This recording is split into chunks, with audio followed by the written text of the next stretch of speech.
دوسری کہانی، رسول اللہ صلی اللہ علیہ وسلم نے ایک مرتبہ فرمایا کہ بنی اسرائیل میں 3 آدمی تھے، ایک کوڑی، دوسرا گنجا، تیسرا اندھا۔ خداوند تعالیٰ نے ان کو آزمانا چاہا اور ان کے پاس ایک فرشتہ بھیجا۔ پہلے وہ کوڑی کے پاس آیا اور پوچھا، تجھ کو کیا چیز پیاری ہے؟ اس نے کہا، مجھے اچھی رنگت اور خوبصورت کھال مل جائے اور یہ بلا جاتی رہے جس سے لوگ مجھ کو اپنے پاس بیٹھنے نہیں دیتے اور گھن کرتے ہیں۔ اس فرشتے نے اپنا ہاتھ اس کی بدن پر پھیر دیا، اس وقت چنگا ہو گیا اور اچھی کھال اور خوبصورت رنگت نکل آئی۔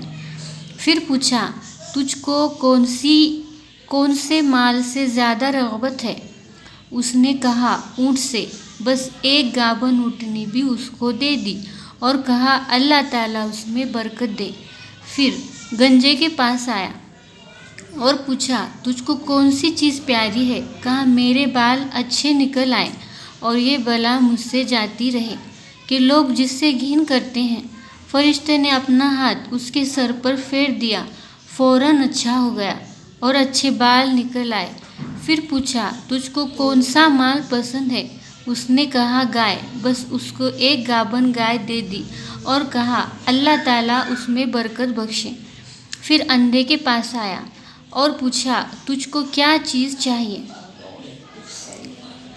کہا، اللہ تعالیٰ میری نگاہ درست کر دے کہ سب آدمیوں کو دیکھوں۔ اس فرشتے نے آنکھوں پر ہاتھ پھیر دیا، اللہ تعالیٰ نے اس کی نگاہ درست کر دی۔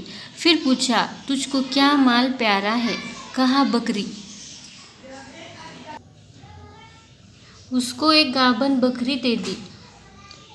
تینوں کے جانوروں نے بچے دیے۔ تھوڑے دنوں میں اس کے اونٹوں سے جنگل بھر گیا اور اس کے گائیوں سے اور اس کی بکریوں سے۔ پھر وہ فرشتہ خدا کے حکم سے اسی پہلی صورت میں کوڑی کے پاس آیا اور کہا کہ میں ایک مسکین آدمی ہوں، میرے سفر کا سب سامان چک گیا ہے، آج میرے پہنچنے کا کوئی وسیلہ نہیں سوائے خدا کے اور پھر تیرا۔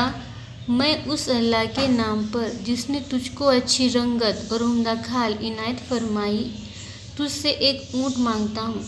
فرشتے نے کہا کہ اس پر سوار ہو کر اپنے گھر پہنچ جاؤں۔ وہ بولا، یہاں سے چل دور ہو، مجھے اور بہت سے حقوق ادا کرنے ہیں، تیرے دینے کی اس میں گنجائش نہیں۔ فرشتے نے کہا، شاید تجھ کو تو میں پہچانتا ہوں، کیا تو کوڑی نہیں تھا کہ لوگ تجھ سے گھن کرتے تھے، اور کیا تو مفلس نہ تھا؟ پھر تجھ کو خدا نے اس قدر مال عنایت فرمایا۔ اس نے کہا، وہ کیا خوب، یہ مال تو میری کئی پشتوں سے باپ دادا کے وقت سے چلا آتا ہے۔ فرشتے نے کہا، اگر تو جھوٹا ہو تو خدا تجھ کو ویسا کر دے جیسا پہلے تھا۔ پھر گنجے کے پاس اسی پہلے صورت میں فرشتہ آیا اور اسی طرح اس سے بھی سوال کیا اور اس نے بھی ویسا ہی جواب دیا۔ فرشتے نے کہا، اگر تو جھوٹا ہو تو خدا تجھ کو ویسا ہی کر دے جیسا پہلے تھا۔ پھر اندھے کے پاس اسی پہلے صورت میں فرشتہ آیا اور کہا، میں مسافر ہوں، بے سامان ہو گیا ہوں، آج بخبر خدا اور پھر تیرے کوئی میرا وسیلہ نہیں ہے۔ میں اس کے نام پر جس نے دوبارہ تجھ کو نگاہ بخشی تجھ سے ایک بکری مانگتا ہوں کہ اس سے اپنی کارروائی کر کے سفر پورا کروں۔ اس نے کہا، بے شک میں اندھا تھا، خداوند تعالیٰ نے محض اپنی رحمت سے مجھ کو نگاہ بخشی۔ جتنا تیرا جی چاہے لے جا اور جتنا چاہے چھوڑ جا، خدا کی قسم کسی چیز سے میں تجھ کو منع نہیں کرتا۔ فرشتہ نے کہا کہ تو اپنا مال اپنے پاس رکھ، مجھ کو کچھ نہیں چاہیے، فقط تم تینوں کی آزمائش منظور تھی، سو ہو چکی ہے، خدا تجھ سے راضی ہو اور ان دونوں سے ناراض۔ فائدہ خیال کرنا چاہیے کہ ان دونوں کو ناشکری کا کیا نتیجہ ملا کہ تمام نعمت چھن گئی اور جیسے تھے ویسے ہی رہ گئے، اور خدا اسی سے ناراض ہوا۔